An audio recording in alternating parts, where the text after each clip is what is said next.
Bienvenidos, iniciamos una nueva entrega de No Identificado, programa que aborda la apasionante problemática del fenómeno OVNI.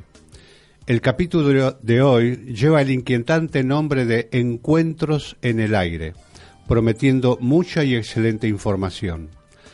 Nos acompaña online los investigadores Carlos Yurchuk desde la ciudad de La Plata, Silvia Pérez Simondini desde la ciudad de Victoria en Entre Ríos, y Luis Emilio Anino, desde la ciudad de Mendoza.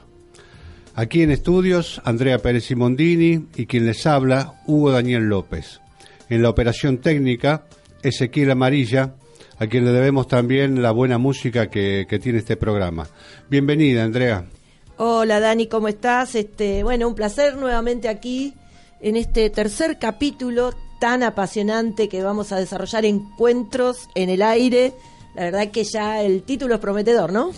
Muy, muy bueno. ¿Recordamos los medios de comunicación, Andrea? Bueno, sí, ustedes pueden ubicarnos y dejarnos todos sus comentarios por Facebook, en la página ya del programa No Identificado Radio. Y quiero aprovechar para agradecer, en una semana y media, 2 semanas, ya tenemos 150 seguidores en la página de Facebook del programa, así que agradecimientos especiales a todos ellos que ya iremos mencionando a lo largo del programa. Vamos a ir a nombrarlos de a poco, porque son muchos. Y bueno, recuerden, opiniones, comentarios, saludos, felicitaciones, si hay alguna, por este medio.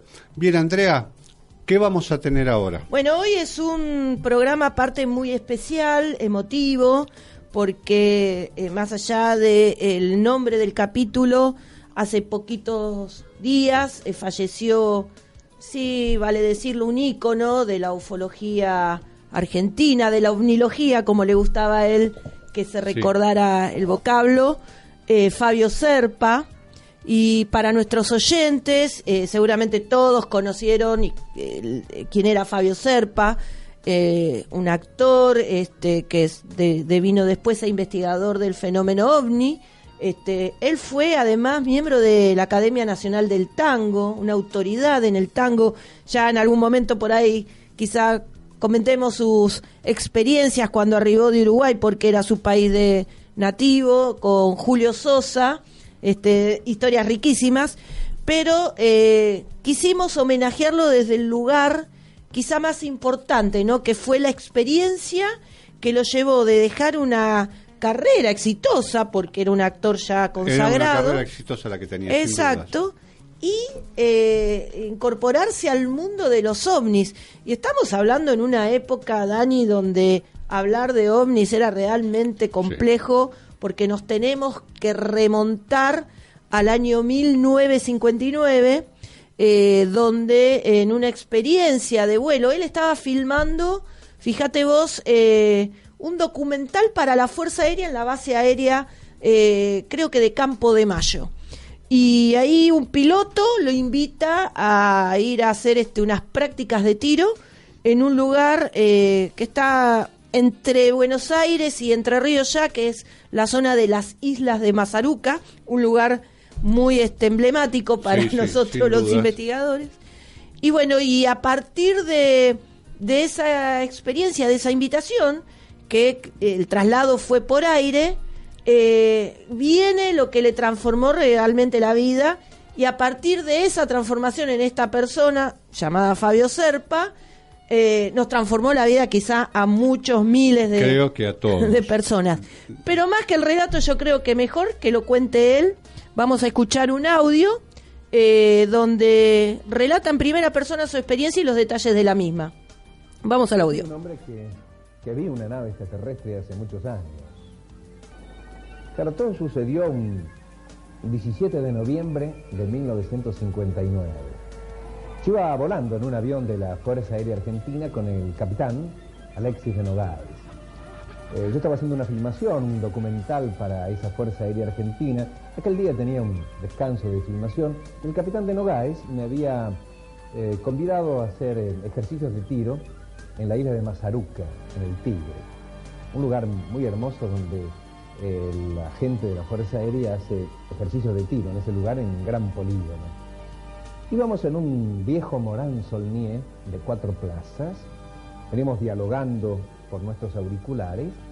Era un cielo claro, diáfano, sin ninguna nube, hermosísimo día, de mucho calor, 17 de noviembre de 1959, en pleno mediodía, 12:30, mediodía, y veníamos dialogando y de pronto el capitán de Nogáez me dice, fíjate lo que tenés a la izquierda.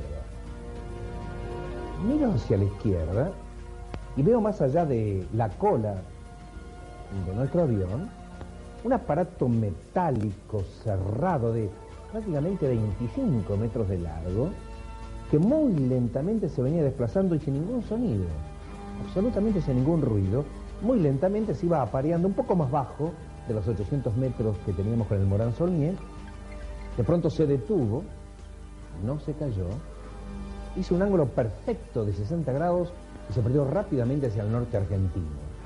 Claro, no tenía alas, ni de avión, ni hélices de helicóptero, ni hélices de avión, ni gases de la cohetería espacial, porque ya hacía 2 años, en 1957, que el hombre había lanzado los cohetes espaciales, había empezado a conocer el mundo de las estrellas en forma personal.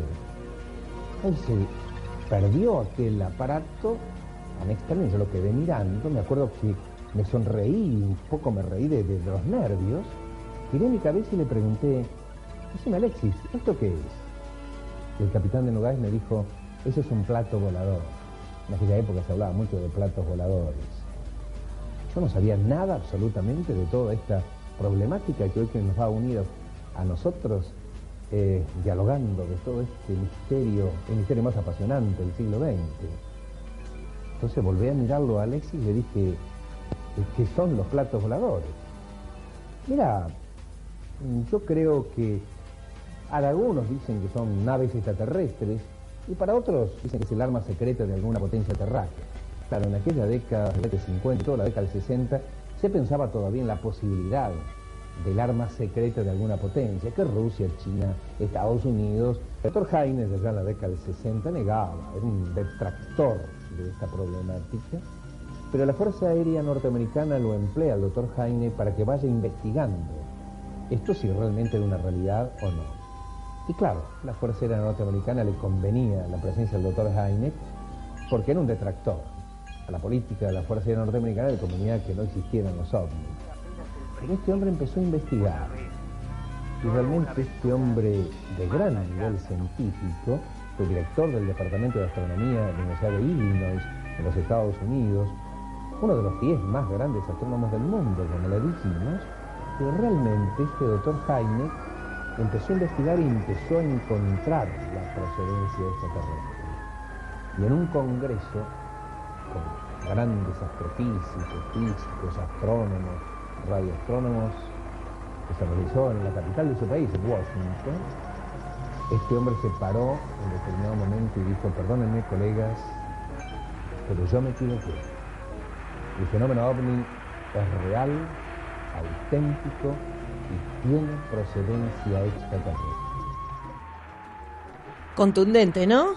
Espectacular, viniendo de quienes vienen estas declaraciones, ¿no? Es importante situarnos en la fecha porque tengo 2 o 3 comentarios para hacer.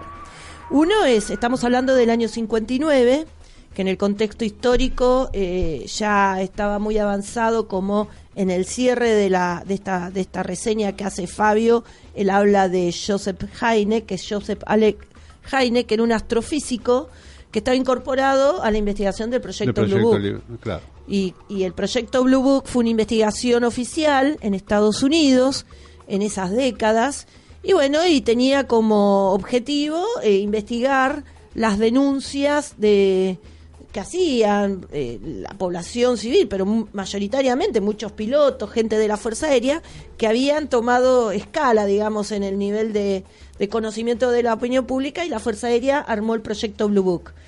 incluso hoy podemos ver en History Channel que están pasando el documental que dice basado en historias reales, pero está bastante ficcionado, esto también es cierto, pero muestran la vida de Joseph Haines, así que aquellos que quieran más o menos conocer un poco los casos, pueden ver esta serie en History Channel, que está ahora aquí en Argentina.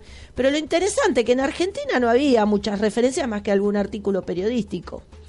Y le pedimos a nuestro colaborador de Mendoza, Luis Emilio Anino, que nos ilustre un poco de dónde viene toda esta información con la que hace el cierre Fabio en su entrevista, en su explicación, y un poco poner a nuestra audiencia en contexto, ¿no?, de lo que estamos hablando. Así que, Luis, ¿estás por ahí? Hola, Andrea. Bienvenido, Bienvenido, Luis. Hola, Andrea, Daniel, un gusto estar nuevamente con ustedes. Y aquí estamos con Daniel un poco homenajeando la memoria de Fabio Serpa, que creo que coincidimos, ha tenido mucha influencia, ¿no, Dani? En todos. Absolutamente, creo que en los investigadores de nuestra época, en todos, no había nadie que no se ilustrara con La Cuarta Dimensión, que era la revista de Fabio Serpa, o que asistiera a sus conferencias, sus entrevistas. Fue un ícono de la ovniología argentina y también de la ovniología mundial. Así es, bueno, y él en esta entrevista donde cuenta su primera experiencia aérea, dada que hoy estamos aparte en el capítulo, ¿no?, Encuentros en el Aire, queríamos conocer un hecho que vos nos vas a traer de toda esta época dorada, si se quiere, mundial de la investigación del fenómeno ovni. Así es, Andrea.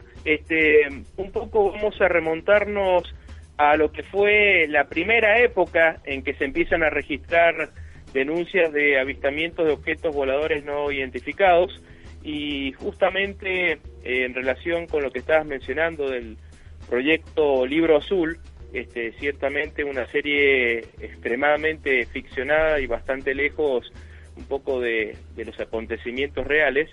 En este caso, bueno, vamos a tomar uno de los incidentes que aparecen representados, si no mal recuerdo, en el primer capítulo de esta serie que se emite se ha emitido por History Channel, que es lo que se conoce como el combate aéreo de Fargo, que es un acontecimiento que tuvo lugar en la capital de Dakota Norte, en una despejada noche otoñal de 1948. Luis, te voy a pedir que dejemos el título ahí. Vamos a ir a la primera pausa del programa para ya entrar de lleno al relato del caso. Perfecto. Nos vemos en un minuto.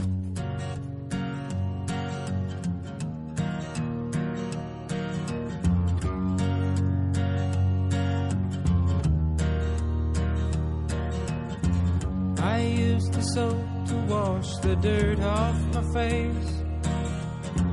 I write with pencil so that I can erase. But what's to do when someone's taken my place? With you, with you. I know to stop when the light turns to red. And when it rains, I know to cover my head. But what's to do when I wished I were dead? Over you,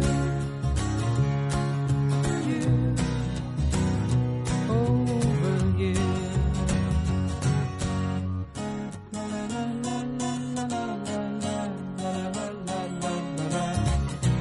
Planning to ride off tomorrow.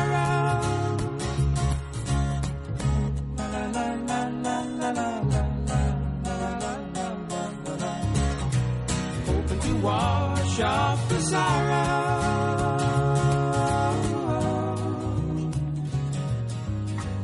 I woke to find that my world was not there. It ceased to me when I found you did not care. And my ambition vanished into thin air along with you.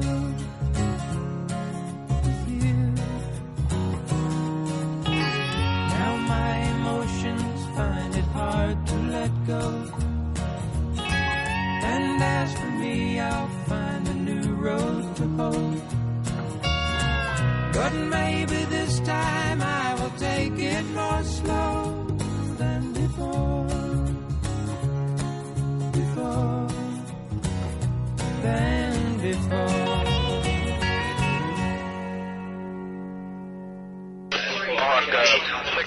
Fly Radio Station. Volá con nosotros.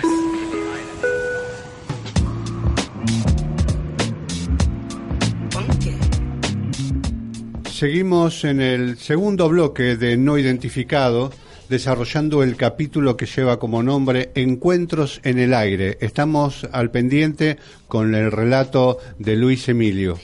Luis, por favor, continúa.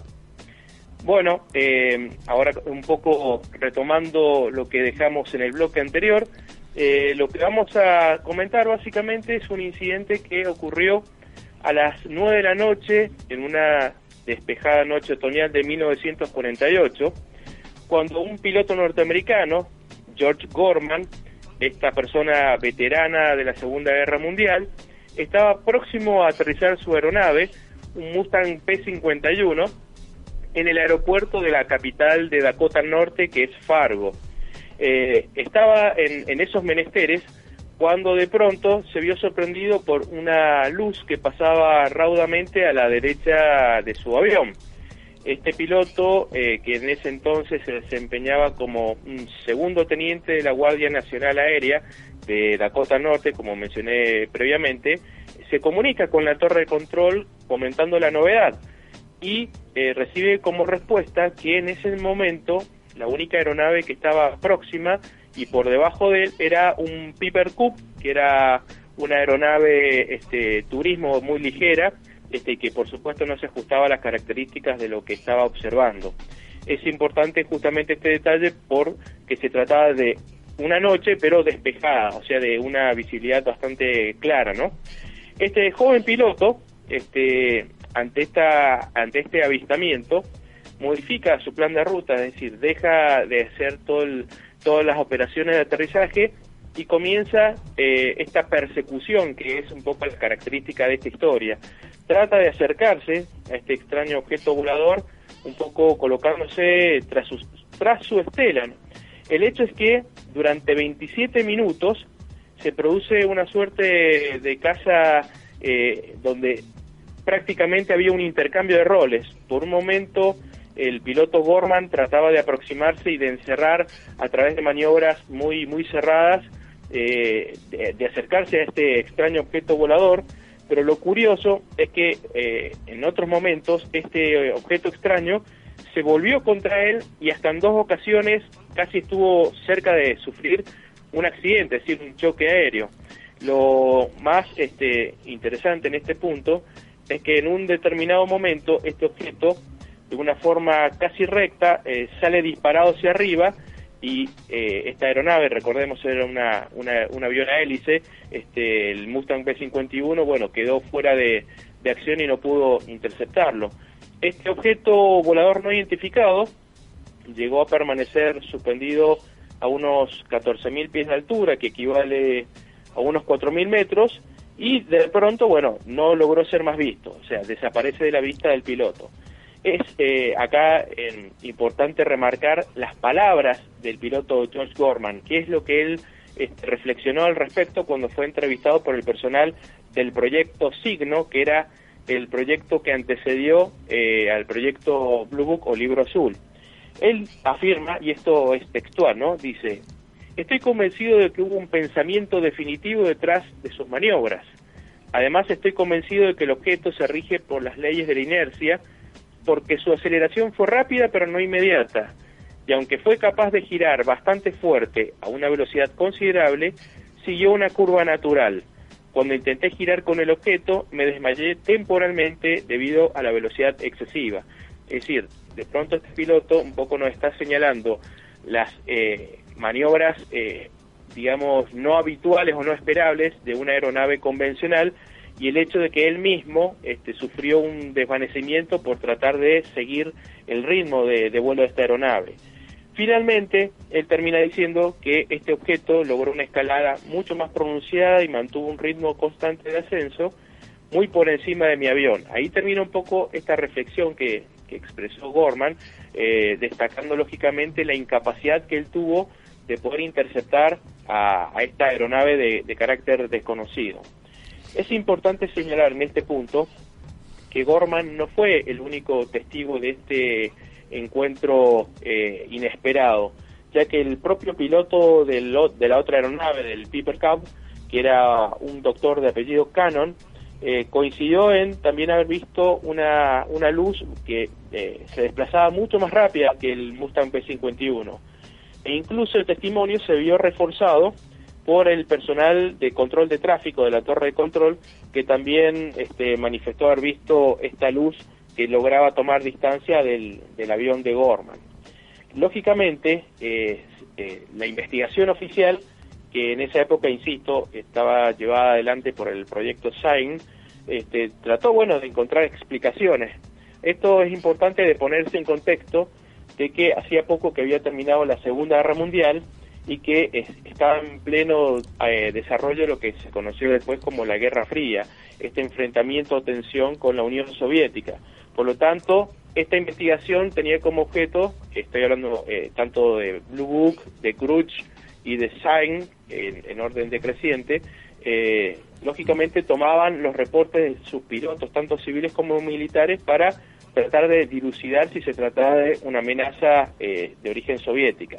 El hecho es que, entre las conclusiones iniciales, se descartó que pudiera tratarse de otro avión, o que pudiera tratarse, por ejemplo, de alguna suerte de enajenación mental que pudiera haber sufrido Gorman, por esto de haber sido veterano de la Segunda Guerra Mundial.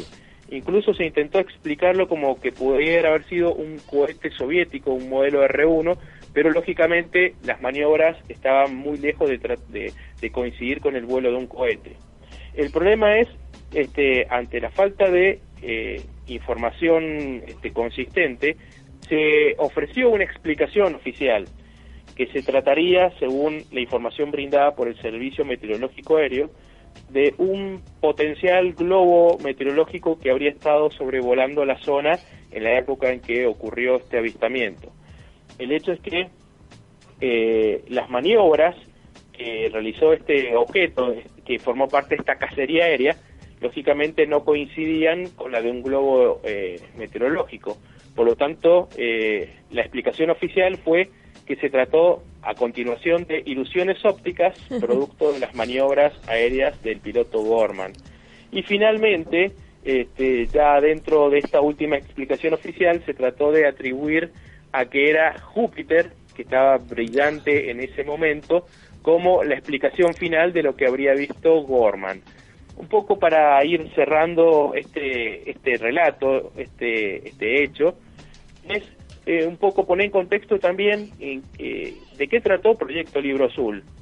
Y Libro Azul, que fue el último de esta serie de 3 esfuerzos de investigación de la Fuerza Aérea Norteamericana para explicar de qué trataban estos extraños avistamientos, tenía una peculiaridad. Llegó a investigar casi 12.000 casos y llegaron a quedar tan solo un 6% como inexplicables. El hecho es que la mayoría de los casos, el proyecto Blue Book dio como explicación oficial que eran malinterpretaciones de los testigos. Esto fue, digamos, con el tiempo sumamente criticado por los investigadores del fenómeno OVNI, porque se consideró que el proyecto Blue Book un poco no ponía tanto énfasis en una investigación profunda de la naturaleza del fenómeno, sino que en realidad lo que trataba de hacer es brindar una simple explicación, tratando de convencer a las autoridades y sin, digamos, lograr dilucidar realmente de qué trató este acontecimiento o este tipo de acontecimientos. Y ya un poco para finalizar, vale recordar que uno de los principales detractores era el que es de alguna manera el personaje principal de esta serie que se emite por History Channel, que era el doctor Joseph Allen Hynek, el asesor científico del proyecto Libro Azul, que trabajó, digamos, en su inicio hasta que finalizó. y él inicialmente era una persona que tuvo un fuerte optimismo para colaborar con este esfuerzo. Sin embargo, con el tiempo se volvió bastante escéptico, ya que, bueno, justamente consideró que Project Blue Book, o el Proyecto Libro Azul, no ahondó lo suficiente en los datos, ni trató de definir la naturaleza del fenómeno. Y finalmente, bueno, él coincidió en la idea de que el método que empleó el Proyecto Libro Azul, en realidad daba primacía al esfuerzo justamente por convencer a las autoridades por sobre la búsqueda de pruebas para tratar de rechazar una exploración a fondo de lo que eran las observaciones OVNI que ocurrieron durante todo este periodo de tiempo. Así que bueno, amigos, espero que esta reflexión y este hecho, bueno, les haya resultado de interés. Impresionante, la verdad, que es un desarrollo impecable de un acontecimiento importante en una época difícil, además, ¿no? Sí, no solo difícil. Estamos hablando de años donde la presencia OVNI hizo un pico altísimo en todo el mundo y puso en jaque a las inteligencias de todos los gobiernos, por lo menos de todas las potencias. Y lo que pasaba en Estados Unidos, que era más o menos público, también pasaba en la Unión Soviética, que era menos público. Bueno, fíjate que Serpa, en la entrevista, hace un comentario respecto de la interacción entre Rusia, China y Estados Unidos, que lo ponen en contexto. Y hablando de eso, vos sabés que me pregunté, ¿no? Generé un disparador con esto. ¿Qué otra experiencia, si volvemos a la experiencia inicial de Serpa en el año 59, pudiera haber causado conmoción? Y encontré una joya que me gustaría compartir con nuestros oyentes y con todos nuestros amigos que nos escuchan, y que en principio voy a hacer un agradecimiento a Miguel Pedrero de la radio Zona Cero, un programa en España que se llama La Rosa de los Vientos, que trae un columnista, Bruno Cardeñosa, sobre... Mirá, escuchá bien esto. 59, un relato de Fidel Castro. Vamos a pedirle a nuestro querido operador Ezequiel que nos ponga el audio, porque se van a asombrar. Como digo, bueno, hace unos días viajó a Madrid un importante empresario panameño, José Luis Gil Álvarez, que durante un viaje a La Habana, en compañía de Martín Torrijos, que era en esa época, estamos hablando del año 2004-2005, era el presidente de Panamá, pues este hombre tuvo la oportunidad de mantener una conversación con Fidel Castro sobre ovnis, porque José Luis, además de ser un importante empresario, sobre todo de los medios de comunicación en Panamá, es un buen aficionado al fenómeno OVNI. En una de las conversaciones que habían mantenido anteriormente el presidente de Panamá, Martín Torrijos, y Fidel Castro, pues Martín le comentó a Fidel que uno de sus acompañantes, José Luis, era un gran aficionado al fenómeno OVNI, ¿no? De ahí que Castro ya estuviese predispuesto a contar algunas experiencias. Y lo que narra aparentemente lo que le dice Castro a José Luis es que su afición por el fenómeno OVNI viene a raíz de una serie de experiencias en Sierra Maestra, es decir, durante la Revolución Cubana, en el año 1959, cuando Fidel Castro y los suyos estaban combatiendo contra las tropas de Batista, ¿no? Ellos estaban acantonados en Sierra Maestra y unos días antes de bajar a la ciudad, de conquistar La Habana, pues cuenta que unas extrañas bolas luminosas se acercaban al lugar en el que estaban ellos, los iluminaban y se marchaban, que pensaban que eran los americanos, pero no les hacían nada, no les disparaban. Luego pensaron que podían ser los soviéticos, tampoco, y llegaron a la conclusión de que era algún fenómeno aéreo extraño, y de ahí viene la afición de Fidel Castro por el fenómeno OVNI. ¿Por qué ese interés de Castro por el tema de los ovnis, por el tema de los platillos volantes? Pues en esta conversación Castro le explica a José Luis Gil de dónde viene esa afición del comandante por los ovnis. Lo escuchamos. Después de las fotos me dice, y tengo muchas anécdotas. En la Sierra Maestra, unas semanas antes de bajar a la ciudad, veíamos ovnis. Por eso mi afición. En la Sierra Maestra, en varias ocasiones, nos bajaban las bolas luminosas, ¿no? Que nosotros pensábamos pues que eran los rusos o los americanos, no sabíamos.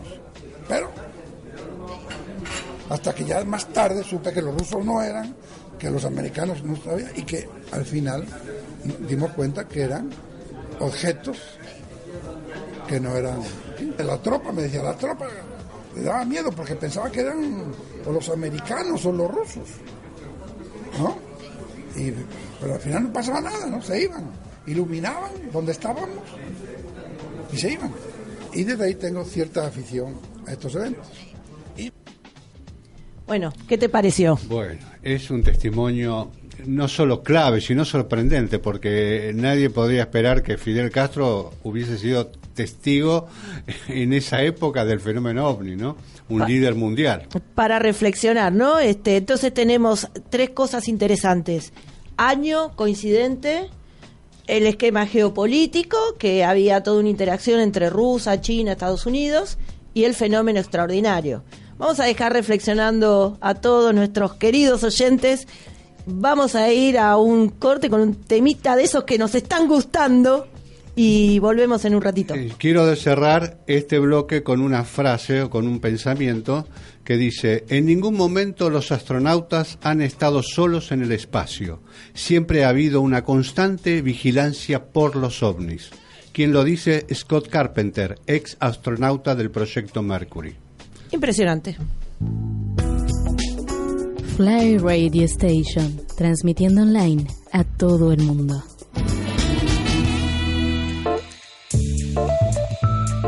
Comenzamos el tercer bloque de No Identificado, en su capítulo Encuentros en el Aire, donde estamos volcando información realmente importante.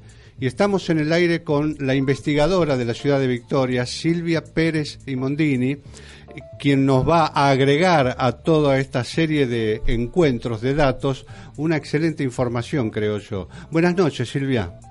Hola, buenas noches, chicos. Un placer saludarlos y estar nuevamente en el aire con ustedes. Bueno, la verdad que venimos con un programa picante, con mucha información, y recordamos que hablando de encuentros en el aire, también hay encuentros extraordinarios con situaciones extraordinarias. Y nos gustaría escuchar lo que vos viviste, aparte, entiendo yo, directamente de la fuente, si se quiere, o cercanía muy muy importante de la fuente.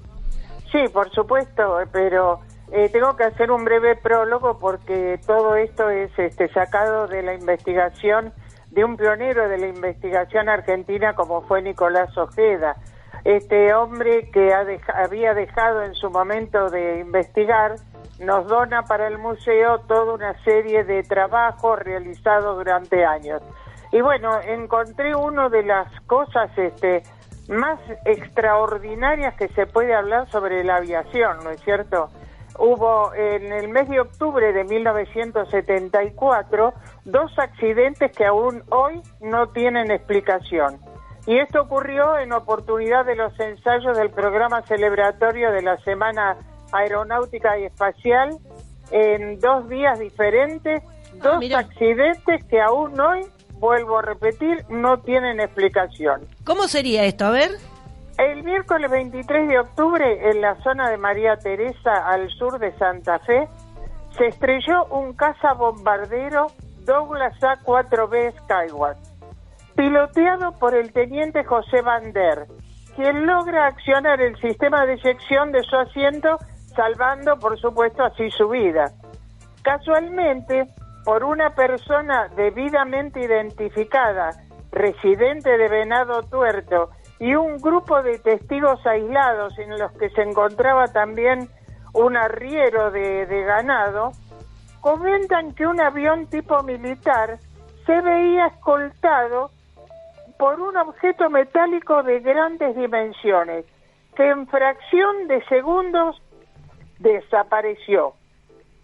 Autoridades militares iniciaron indagatorias a fin de determinar qué fue lo observado por esta gente, por los testigos.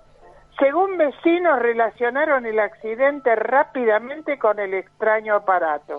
Y era lógico, imagínate que luego de ver esto, el avión se accidenta, lógicamente... Claro, hay una relación directa. Claro. Exactamente. Sí, claro. Pero llamó mucho la atención la actitud del teniente Van Der. ¿Por qué? Porque en su nerviosa comunicación telefónica desde la estación ferroviaria de María Teresa con la delegación de Rosario de Fuerza Aérea, comentó por dificultades magnéticas en la parte mecánica y que el interior de la cabina de su avión se encontraba totalmente imantada. Ah, qué interesante. No, esto fue rarísimo porque evidentemente algo había sucedido. Todo esto, ¿saben por qué se supo? Porque fue escuchado por un radiooperador desde la torre de control de playas en la estación terminal del ferrocarril Belgrano, de Rosario Norte. Siempre hay un escucha curioso que atrapa la información. Por eso se conoció, porque esto se mantuvo en silencio en el gran misterio de lo que había ocurrido.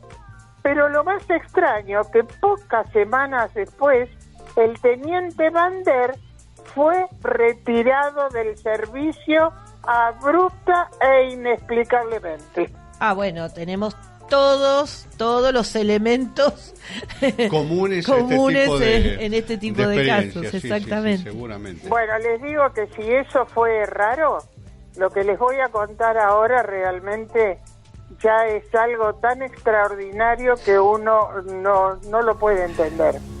Esto pasó exactamente 2 días después con otro avión de la misma delegación de Villa Reynolds de San Luis que habían ido a hacer la exhibición aérea en Rosario. El accidente sobrevino cuando falló la turbina de otro caza Douglas A4B que piloteaba durante las prácticas previas al desfile del Día de la Fuerza Aérea, que debía realizarse en las inmediaciones del Monumento a la Bandera, clásico lugar de todas las exhibiciones, sí, ¿no? Tal cual. Advertida la falla, el capitán Eduardo Iser, que para evitar una catástrofe, dirigió la máquina a través del río hacia la zona de las islas, lanzándose con su asiento eyector antes de que éste se estrellara. Inmediatamente abrió su paracaídas, pero el dispositivo no alcanzó a desplegarse totalmente. Y el piloto aparentemente cae enredado en el río. ¿Por qué digo aparentemente? Las noticias oficiales dijeron que fue arrastrado por las aguas del río, de las cuales jamás apareció, a pesar de los intensos rastreos que se habían hecho. Se lo vio caer en la zona del Espinillo, algo muy conocido por nosotros. Ahí en Victoria, sí. Y a unos 300 metros de la costa, dejando una huella de 7 metros por 0,80 de profundidad, que finalizada en un profundo cráter que mostraba desde el avión ya sin gobierno, había tocado tierra deslizándose hasta estallar. El capitán Iser era oriundo de Rosario, tenía 30 años cuando ocurre el accidente, casado con María del Carmen Álvarez Conde. ¿Y por qué Nicolás Ojeda quiso investigar este caso? ¿Saben por qué? ¿Por qué? Porque un señor que no se puede dar su nombre, pero lo vamos a llamar HRR, con dirección en Rosario, se encontraba en la terraza de su edificio, como todos los vecinos, observando esta exhibición aérea que era fantástica. Y su testimonio, ¿saben cuál fue? ¿Cuál? Dijo: allí sucedió lo increíble. Una tenue y compacta luminosidad comenzó a cubrir los pies del piloto, dando la sensación que él mismo entraba en ella. Mientras esto ocurría, su cuerpo parcialmente se esfumaba hasta que finalmente desapareció. El paracaídas que lo sostenía, siguió diciendo este hombre, pegó un tirón hacia arriba, entrando en un suave bamboleo descendente en espiral. Pude observar que el paracaídas se hundió en las aguas y nada más. ¿Qué significa esto? Declaró todo esto con una fuerte tensión nerviosa y dijo: no he sido víctima de una ilusión óptica. No me explico qué fue lo que ocurrió. Lo que estoy totalmente seguro que aquel infortunado piloto jamás tocó las aguas. He observado con prismáticos similares al que se utiliza en el ejército para obtener los detalles del desfile aéreo. ¿Qué me cuentan? Bueno, la verdad que estamos los dos mudos. Ni te cuento Ezequiel Amarilla, que me mira con los ojos diciendo, ¿qué está pasando acá? Que fue abducido, rescatado, por lo menos. ¿no? No lo sabemos, pero realmente la pena es que Nicolás Ojeda después me comentó que no tuvo oportunidad de seguir el caso porque después nadie más quiso hablar del tema. El hecho es que después salieron muchos titulares de diarios en donde se decía que el avión jamás se encontró. Y esto me hace acordar un poco, Andrea, no sé si vos vas a recordar, que un día Nacho Basaldúa quiso hablarme de un avión desaparecido que había aparecido en la playa, ¿te acordás? Sí, me acuerdo perfectamente. ¿Que la esposa lo hizo callar? Exactamente, me acuerdo perfectamente. Bueno, esto evidentemente el avión oficialmente nunca se encontró, mucho menos el cuerpo de Eduardo Isser. Ahora, lo más maravilloso es que yo me metí en el caso y lo traté de ubicar a Eduardo Isser y lo ubiqué. ¿Quién es el hijo de Eduardo Isser? Y la verdad, un maravilloso muchacho que al día de hoy me agradece el haber traído a colación lo que había pasado con su padre, porque según él, Fuerza Aérea jamás ni lo recordó, ni le hizo ningún tipo de homenaje. Después del accidente se olvidó absolutamente todo. Bueno, bienvenido, entonces también un homenaje al Capitán Isser. Hoy inclusive estamos, más allá del capítulo que estamos desarrollando, Encuentro en el Aire, estamos llevando adelante el homenaje a Fabio Serpa y ahora, bienvenido entonces este homenaje al Capitán Isser. Impresionante, creo que sin palabras. Para que la gente se dé cuenta de cómo se trata oficialmente el tema, cómo se oculta, obviamente que son cosas que no se pueden explicar, pero a veces el ocultamiento va más allá de la razón, ¿no? Porque habría que ver en qué situación quedó la familia, habría que ver qué atropellos se hicieron justamente para ocultar la información. Pero es un caso extraordinario, Silvia, Justamente por el hijo, yo me entero de que nunca más nadie se hizo cargo de nada, se olvidó el tema y ahí quedó. Por eso yo lo traigo a colación, porque por lo menos para rendirle un homenaje a uno de los grandes héroes de nuestra Argentina, que nunca nadie se acuerda y que realmente sufrió un terrible accidente, que tuvo la amabilidad, no la amabilidad, sino la seguridad de que no se ocurriera una catástrofe dirigiendo su avión hacia la isla para no perjudicar a nadie, ¿no? Bueno, la verdad que es interesantísimo. Seguramente esto no va a quedar acá porque el proyecto Sephora busca recuperar estos documentos. Así que, bueno, te agradecemos, Silvia, este formidable caso, ¿no? Impresionante, Silvia, impresionante. Bueno, les agradezco mucho, chicos, adelante, esto va requete bien, así que un beso muy grande para los dos. Muchas gracias. Le vamos a pedir a Ezequiel, vamos a calmar toda esta adrenalina con un temita musical y volvemos ya para el último bloque.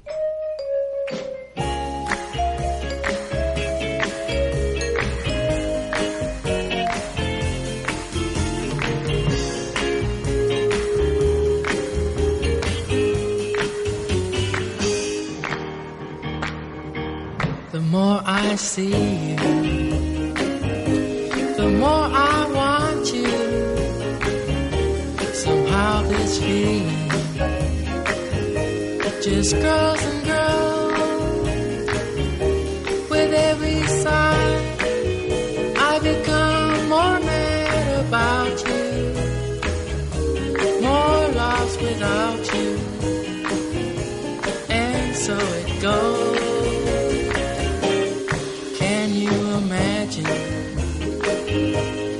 How much I love you, the more I see you,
Fly Radio Station. Volamos con la mejor música.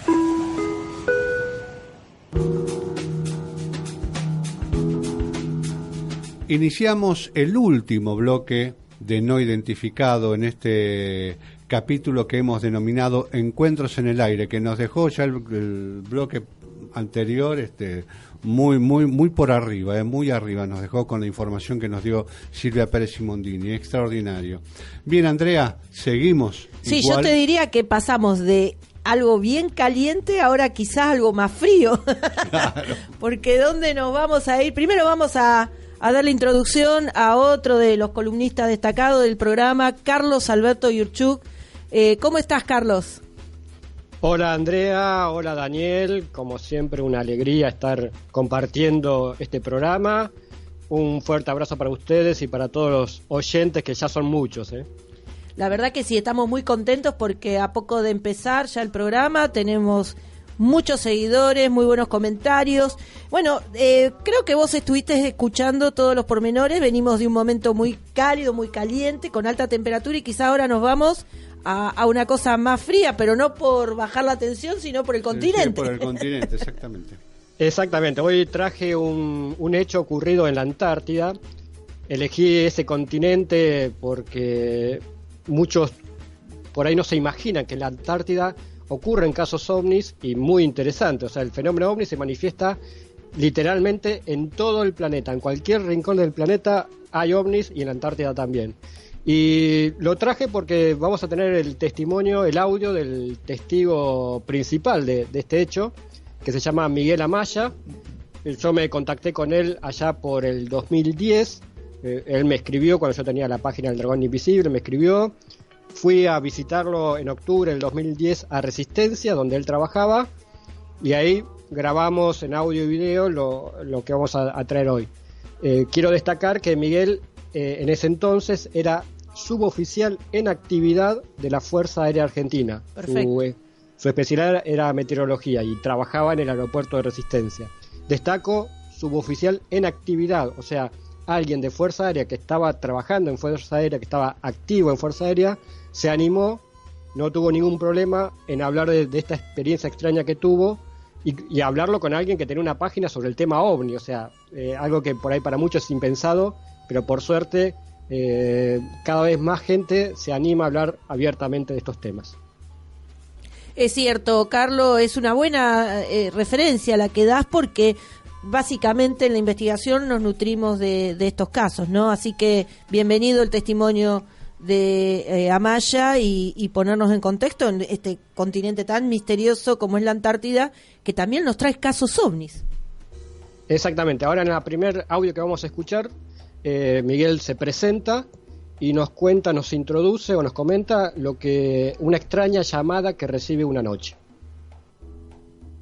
Yo soy suboficial en actividad de la Fuerza Aérea, y en este momento cumplo mi labor en la base aérea militar Resistencia.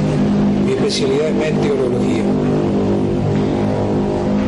Contanos qué ocurrió en el año 91 mientras te encontrabas en la Antártida. Bueno, en esa fecha, esa época, estamos ya en la noche polar, en la zona de la base de General San Martín, en la bahía Margarita, en la Antártida, donde recuerdo que teníamos una temperatura entre 20 y 25 grados bajo cero todos los días, y estaba cubierto y nevaba. Durante una semana nevó más o menos, y cubierto con nubes bajas de estratos, todo cubierto era.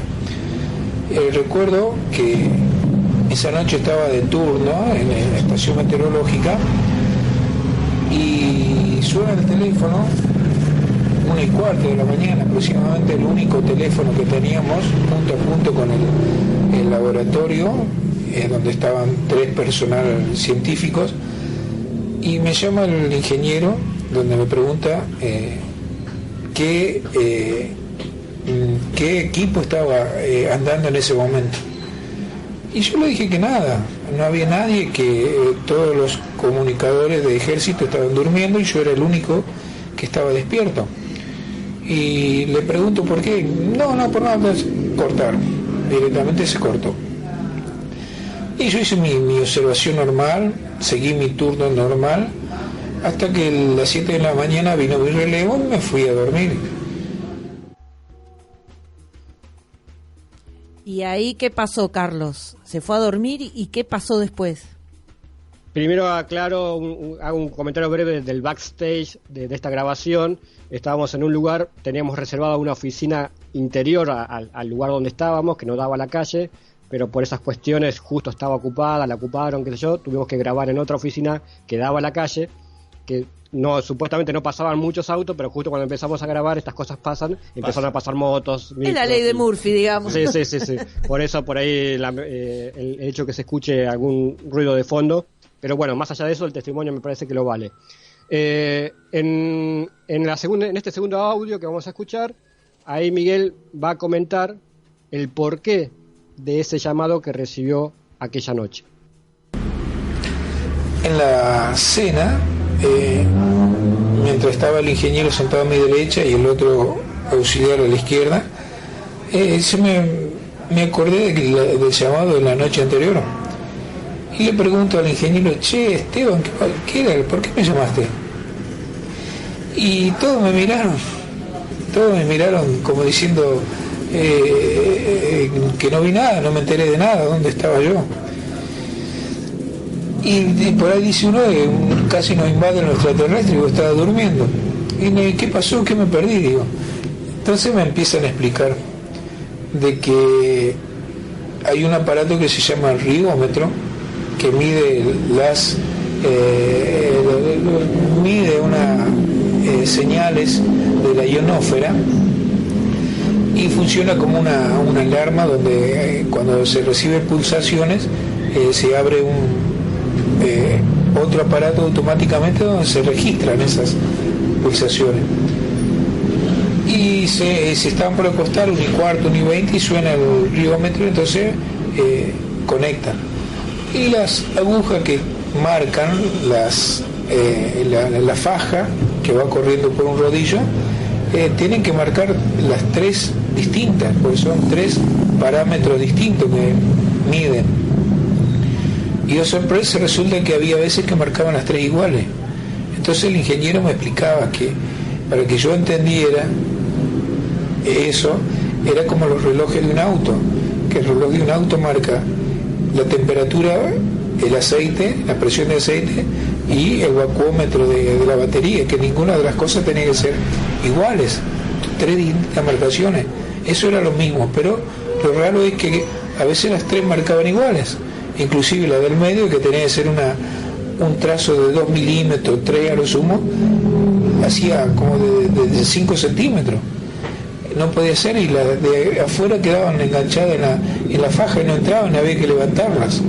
Eso era totalmente normal.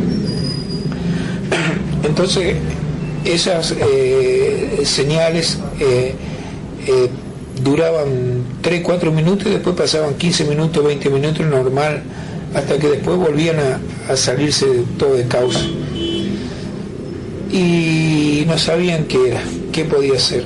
Entonces en un momento el ingeniero y los otros 2 personas ayudantes salen afuera con 3 linternas para saber si había un ovni estacionado arriba de la base, porque era una anomalía que no podía ser. Y como era bistratus y nevando, no vieron nada, y aparte tuvieron un poco de miedo y se metieron adentro. Y bueno, y siguieron así dando esas anomalías hasta las 5:15 de la mañana. Me comentaba el ingeniero que esas marcaciones solamente podían ser causadas por el portaavión, en este momento me acuerdo el nombre, que decía Kitty House, que esté estacionado a 10 metros de la casa en el mar con todos sus motores atómicos prendidos, o si no, una ciudad como Buenos Aires prendida de todas sus luces a 100 metros suspendida en el aire. Lo único que podía dar la magnitud de esas marcaciones. sigue ahí dejándonos a la expectativa de todas las alteraciones que hubo, ¿no, Carlos? Exactamente. ¿Qué tenemos hasta ahora? Una noche, un equipo de medición se ve afectado su funcionamiento, no encuentran una causa aparente.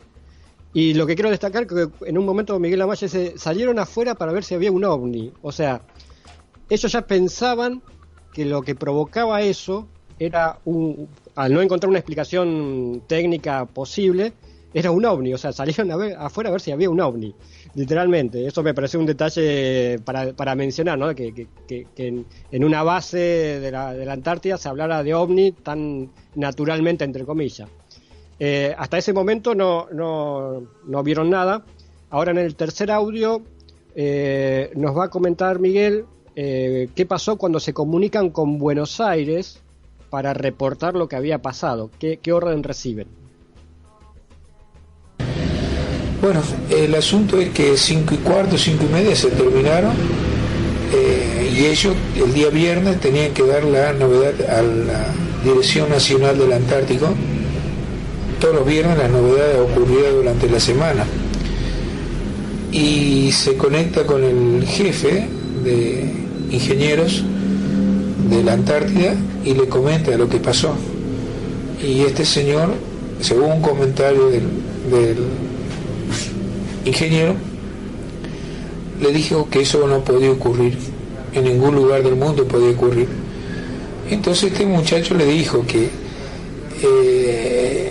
estuvieron toda la noche despiertos y que realmente tenían todo registrado, que no le podía decir que no porque ellos tenían la prueba. Y entonces el hombre le volvió a decir, mire, eso no existe. Y bueno, sí, parece como que se enojó y dijo, mire, acá está todo registrado, no me diga que no.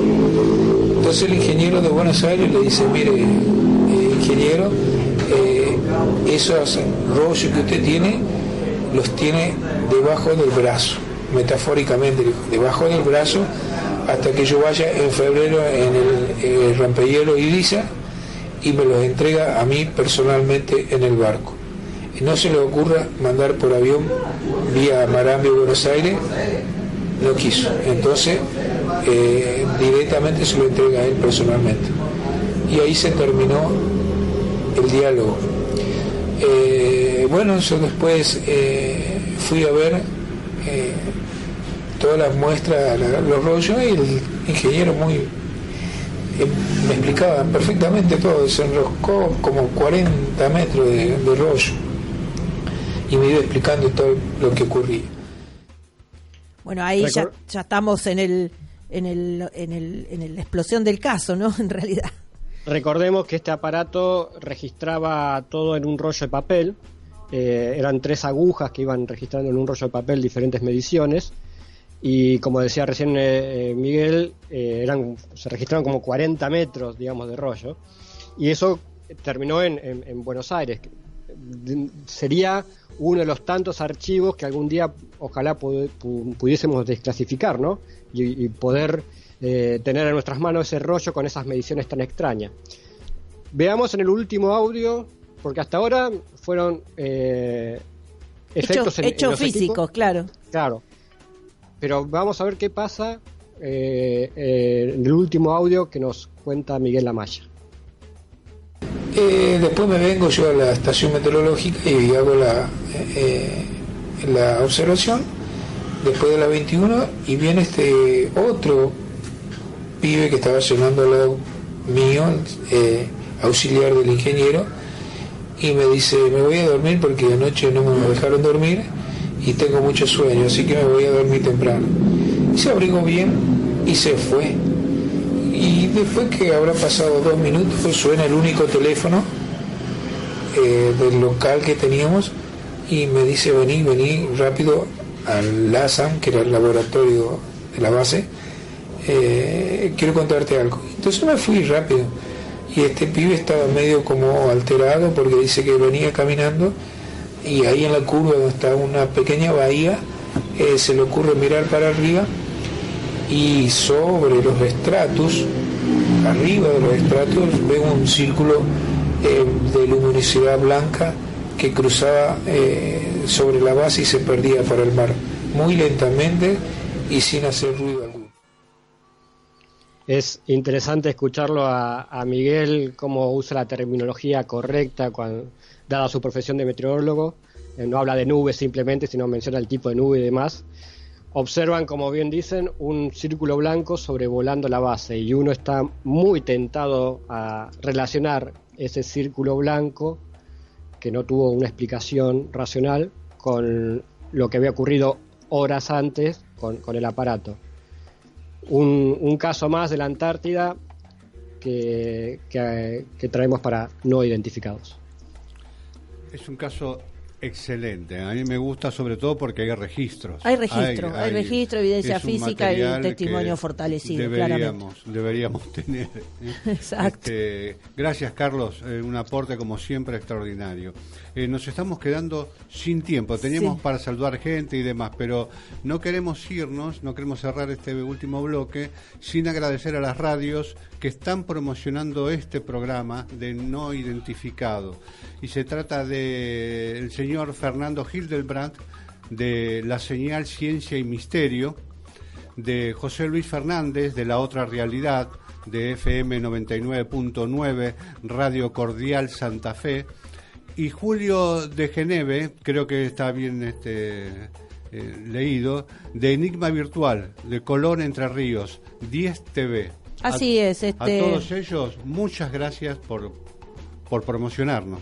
Bueno, y ya hemos llegado, Dani, al final de este tercer capítulo de No Identificado, Encuentros en el Aire. Fue un programa exquisito, lleno de información y que nos va a dejar pensando. Absolutamente. Bueno, y nos preparamos para el próximo programa de No Identificados, donde trataremos el capítulo, Puesta en escena. Puesta en escena. Prepárense. Hasta luego.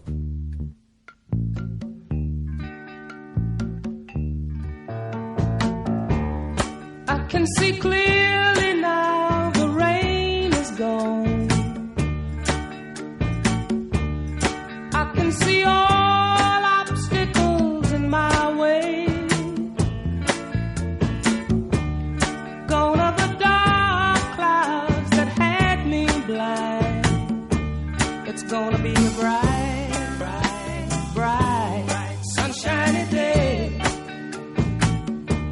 It's gonna be a bright, sunshiny day. I think